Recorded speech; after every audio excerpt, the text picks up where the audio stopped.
स्वराज्य स्थापनेचा काळ होता. शिवाजी महाराज एका मोहिमेवरून परतताना जंगलात रस्ता चुकले. रात्र झाली होती, भूक लागली होती.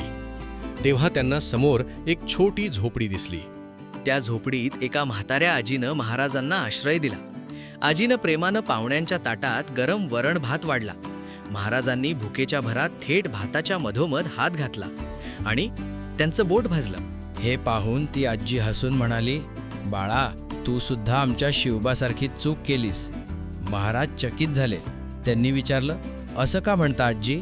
आजी म्हणाली, अरे, हा भात मधोमध खूप गरम आहे. तू कडेकडेने थंड झालेला भात आधी खायला हवा होतास. आमचा शिवबा सुद्धा आधी शत्रूच्या मोठ्या किल्ल्यांवर चाल करून जातोय, म्हणून त्याचं नुकसान होतंय. त्याने आधी कडेकडचे छोटे किल्ले जिंकायला हवेत.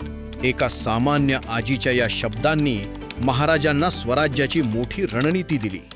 इथूनच सुरू झाला जमिनी कावा आणि स्वराज्याचा अभेद्य विस्तार. धन्य ते छत्रपती आणि धन्य ती शिकवण.